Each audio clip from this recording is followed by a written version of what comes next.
I was kind of proud of myself when I started to learn about vaccines, and even though it's not really the greatest platform for having conversations, I'm an introvert. I like writing, so I would have these long conversations with people. I just decided that's how I was going to use the platform. I was very proud of myself that it was kind and loving and, patient with people who thought differently than I did. And then Monsanto showed up in my backyard, and I became an angry activist, as my friend Melissa and Gigi can attest. I went from being quiet to nearly yelling at the Board of Supervisors, which took me some time to repair some of those relationships. Although, just before the COVID happened, I thought, I'm on a new journey now where I can have these conversations with, I've matured. I can sit across from someone I disagree with and, have a great conversation. But now we're to a point where they just ignore you. They shut you out. One of the most recent examples of this was we were speaking at the Board of Supervisors again. I hadn't done that in quite a while.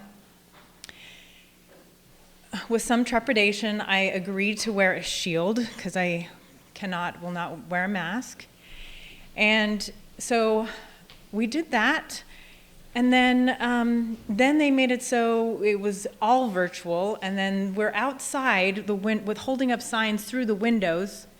And then they installed curtains.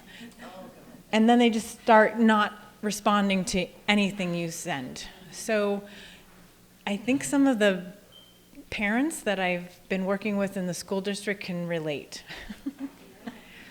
So along that journey, I went from being independent for 20 years to realizing I needed to become more active politically. And so as a result of that, I decided to become a libertarian. I already kind of considered myself libertarian, but I signed on the dotted line. And then I somehow got roped in to be the chair for the Pima County Libertarian Party. And that's where I am today. So I was very excited to be listening to one of the libertarians that I admire quite a bit, and that's Tom Woods. And he had a gentleman on, a sheriff, that excited me for not only what he was saying, but the fact that he's just one county over. And so I can say that it's really important that we have interaction with our lawmakers and with law enforcement. And with that, I'm really excited to bring up Sheriff David Hathaway. I don't know how I got elected. I guess you think people know how to do Google and look up your history.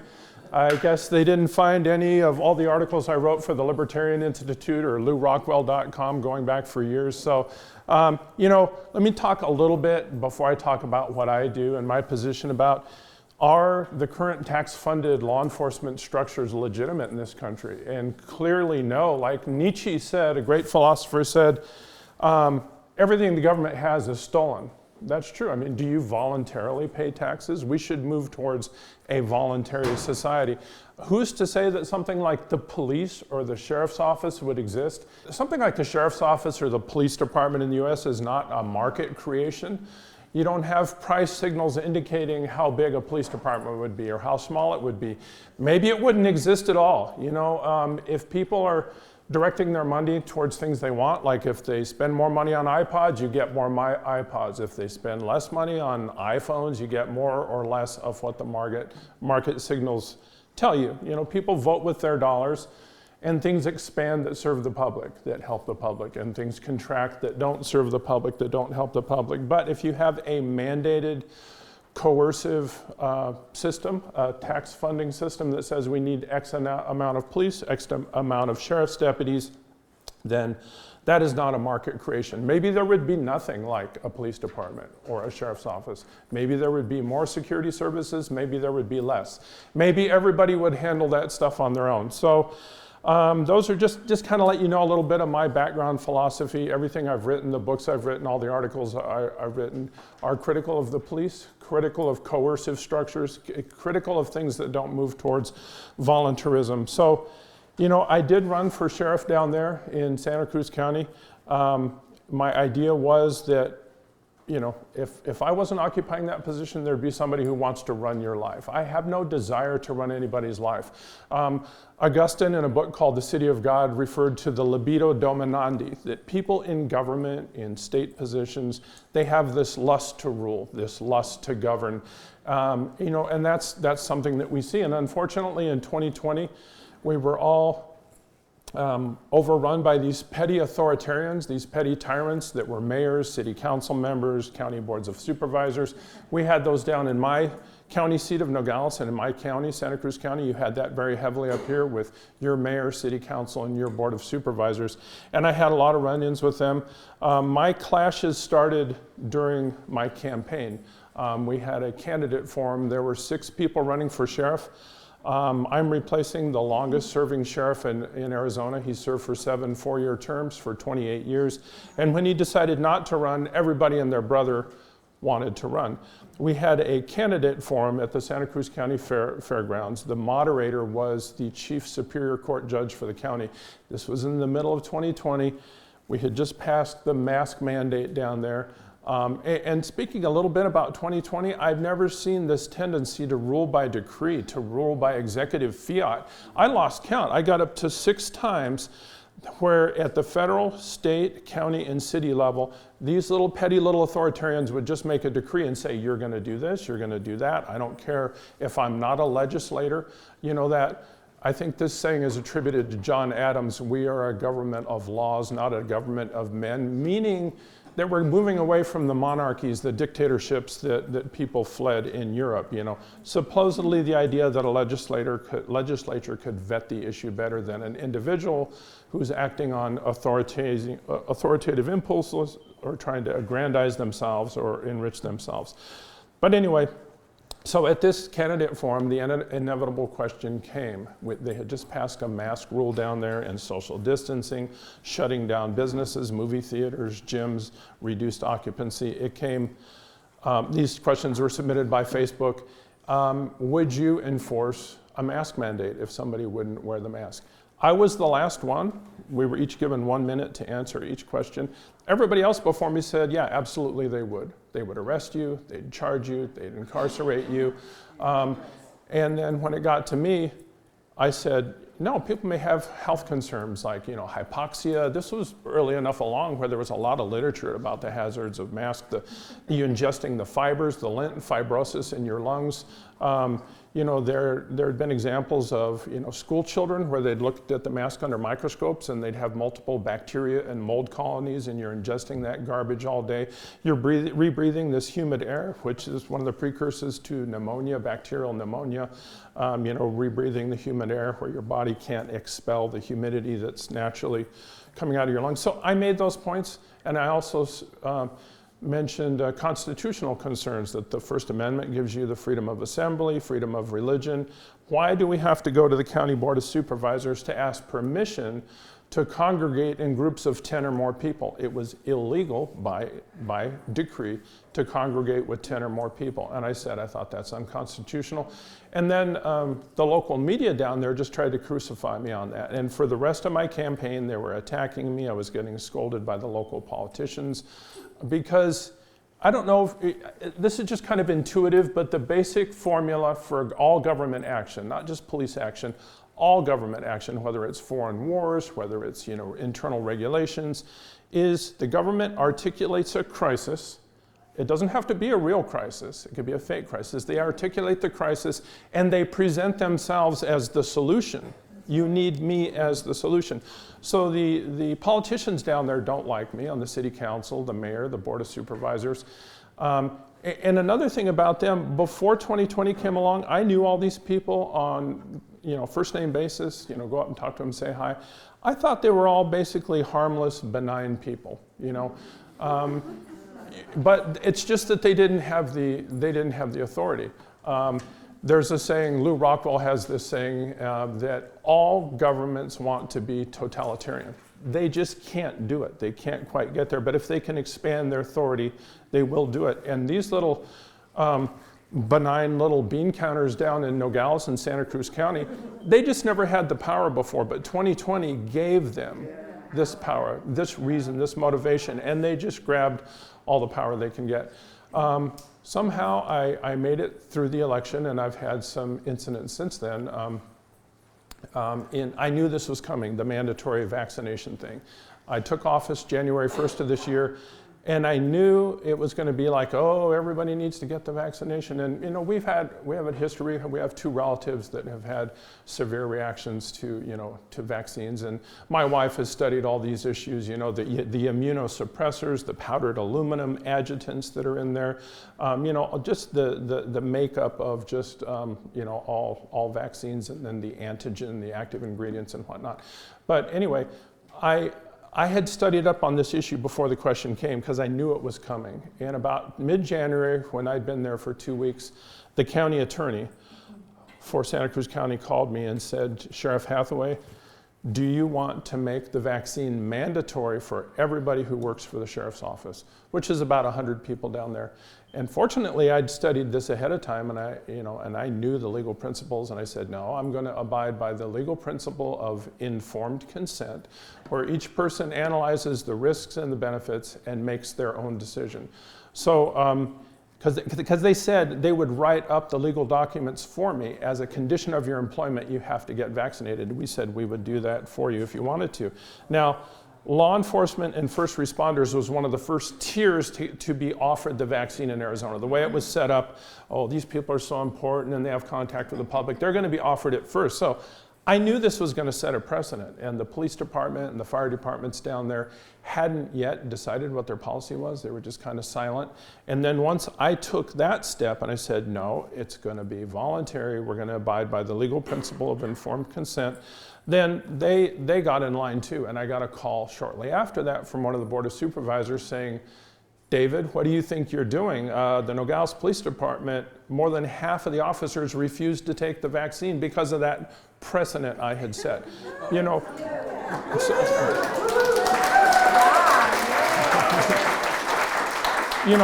So there's some things like that in the policy world that I can make a difference on. Other things I'm just locked in on. Like I wish I could turn people loose that are incarcerated for victimless crimes, but the Superior Court judge would find me in contempt of court, and then they'd put somebody else in that doesn't have like the agenda of the libertarian type agenda. So there's certain things I can do. That's one thing I can do. Another thing I was able to do, there's a thing called the Arizona Sheriff's Association, and all 15 sheriffs in Arizona, there's 15 counties, they all communicate by email, and they try to get together as a block and support legislation or oppose legislation in the legislature. And about 2 months ago, they all started calling and emailing me saying, there's this very dangerous law that's going through the Arizona legislature, and it's got a lot of traction. It looks like it might get through. Okay, what is this dangerous law?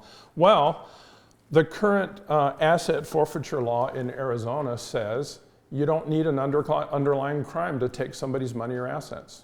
A cop can just pull you over, see $1,000, take it, and make you prove that that's not illegal proceeds. You have to hire an attorney, you have to file a bond, and this has been, the federal government, state government, local governments, this has been a big source of funding for the illegitimate war on drugs. So I looked at that and I said, I looked at the language, I had the draft, and the new language was just saying, if you've committed a crime, it could be like kidnapping. Say somebody kidnapped your kid and they asked for ransom and you paid them $1,000, you get your kid back.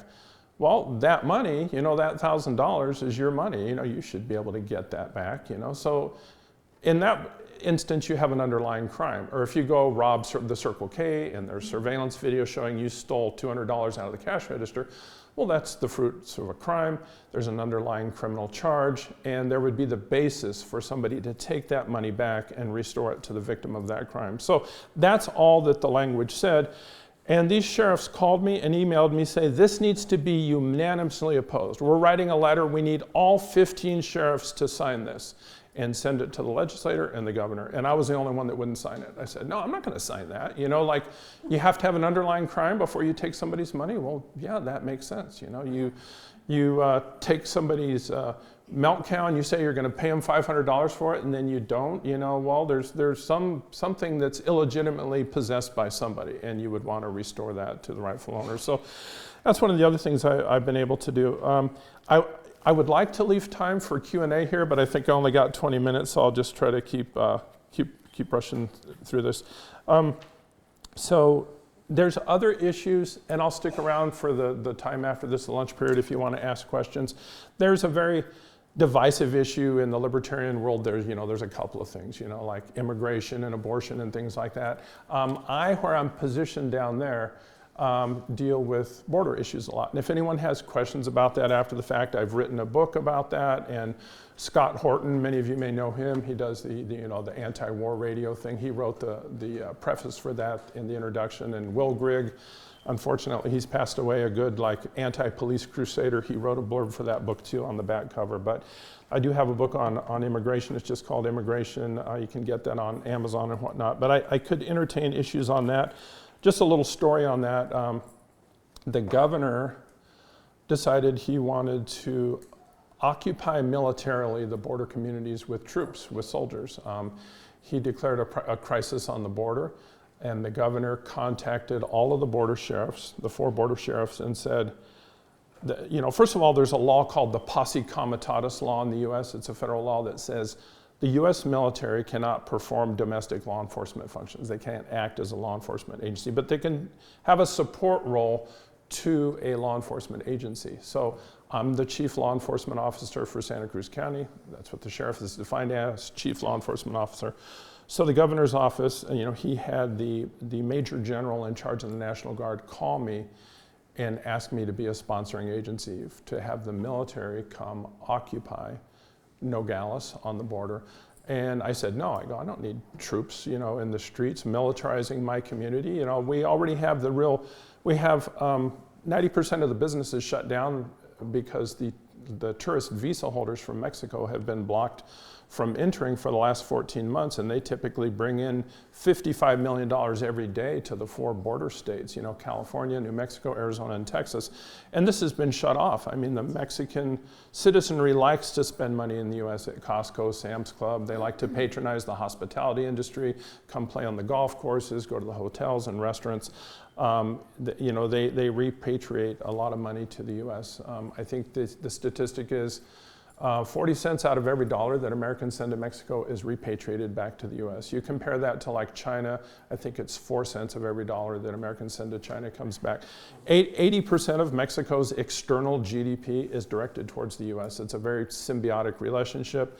60% of all the produce consumed in the US in the winter comes across that border from Nogales because the US is a northern climate and we don't have a growing season in the winter. So people don't know that if you're shopping at Winn-Dixie in the south or Kroger in the Midwest or Safeway in California, Walmart, that produce comes across this border because they have a year-round growing season in Central America. So I face a lot of these border issues that aren't really local or county issues, but just where I'm located.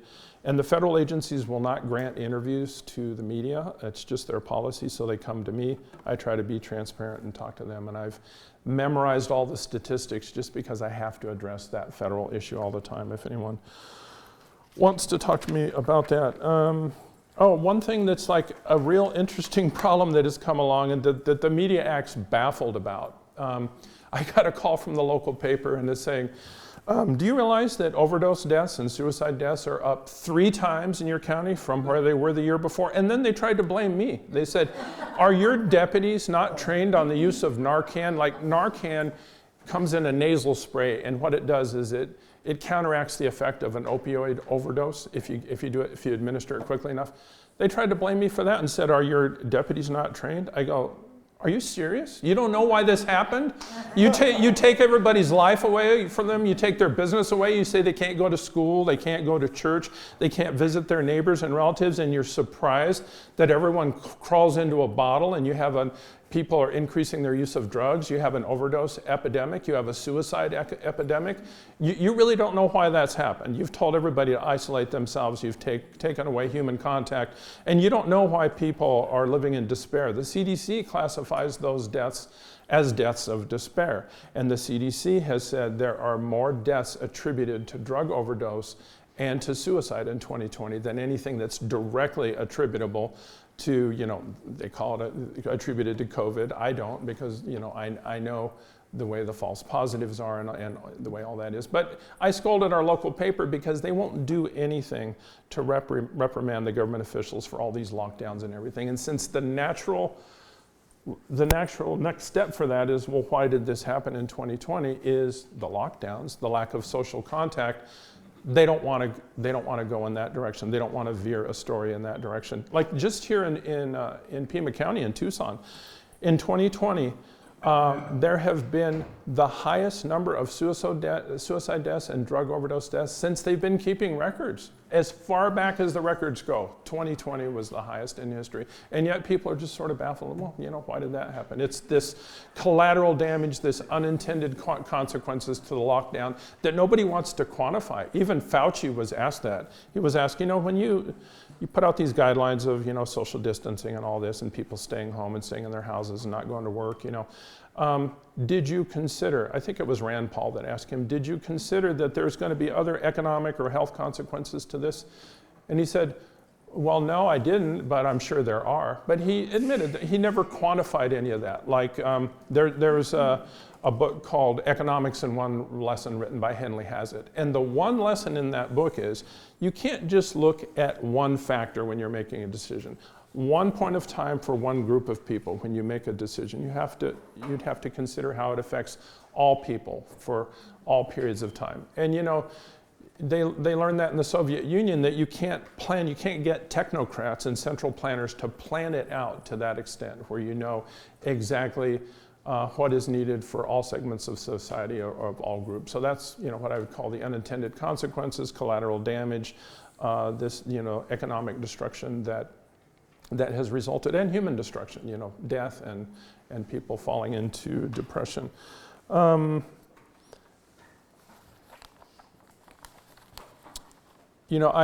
like to wind up by just saying, Will Grigg, a real good friend of mine now, he's passed away, really good anti-police commentator. He always said that most of the government is just benign, bean counters, bureaucrat, court intellectuals. The court intellectuals are the people in academia or in the media that give the intellectual cover for the government expanding its authority. The government wants to expand its authority, and you have intellectuals out there that say, yeah, we need to go to war with these people, we need a preemptive war over there, or we need to have this response to a virus, or we need to have this response to an environmental issue.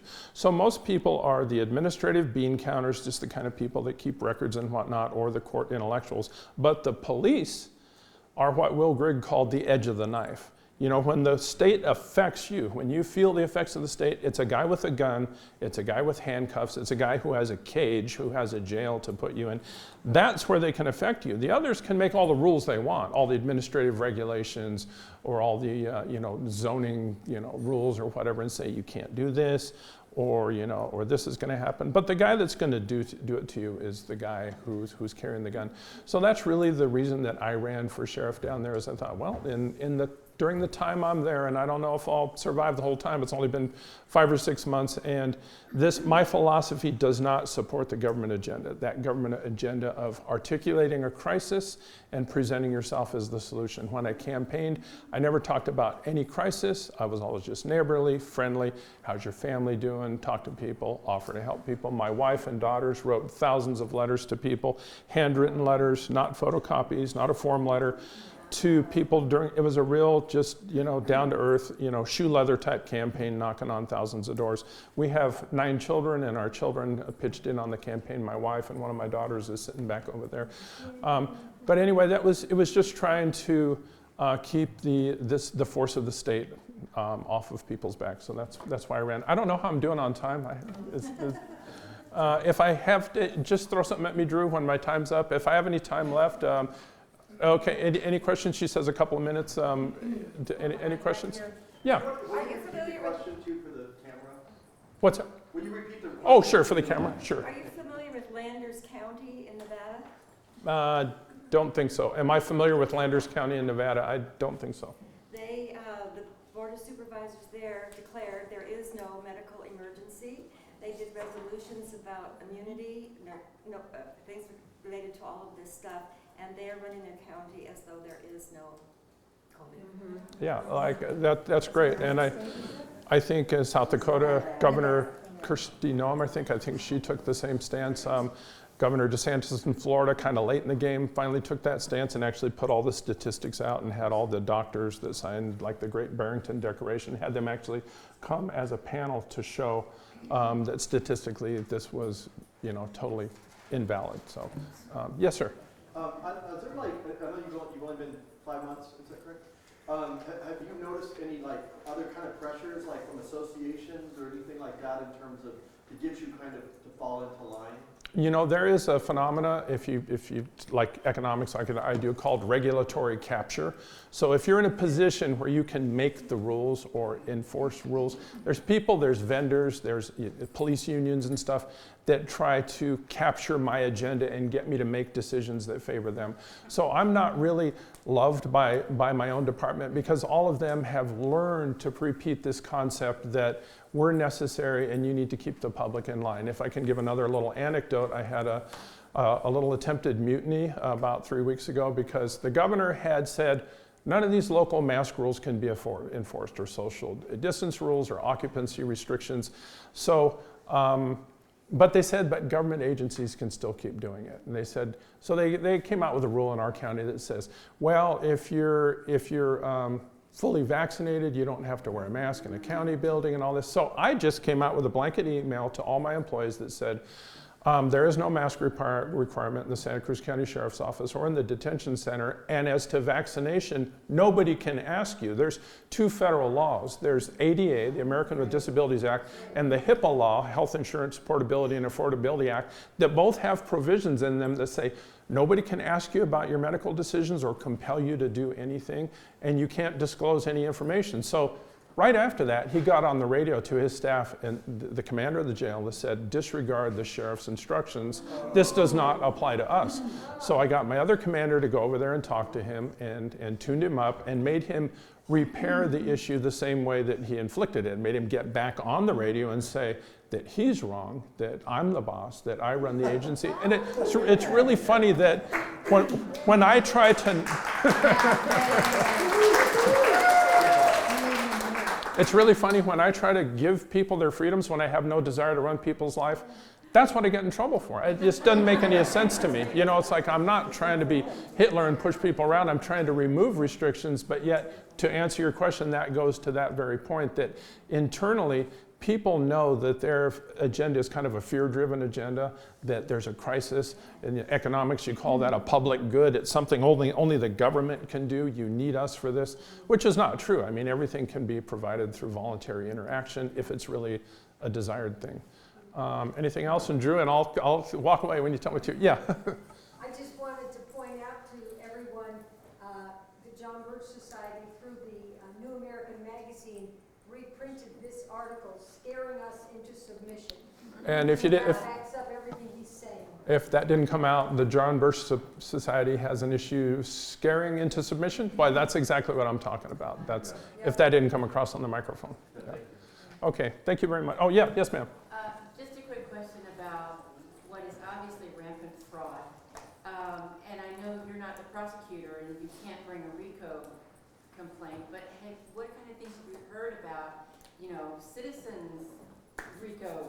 Yeah, you know what I'd like to do, and I did go to law school here at the U of A also, but what I would like to do is get a detective to go through all the death certificates, because there's been no vetting of these claims that all these people have died of COVID. And as you're probably aware, 94% of the deaths that are reported by the CDC as COVID had 2.6 on average other comorbidities. When I say comorbidities, it's really things serious like heart attacks, strokes, brain aneurysms, final stages of cancer.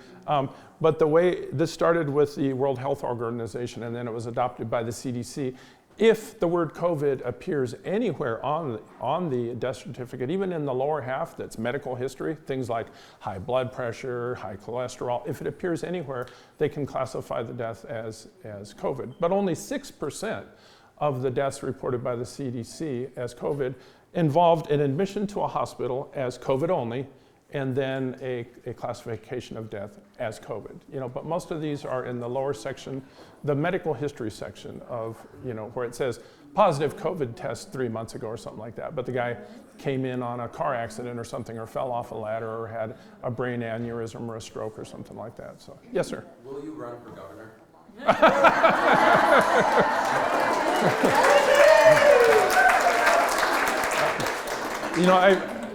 Not to brag, but I've been asked that by other people, and I think the way the election cycle works, I think it's like, this is a 4-year term that I'm on. I just started. I think it's in the off years. I think how it is.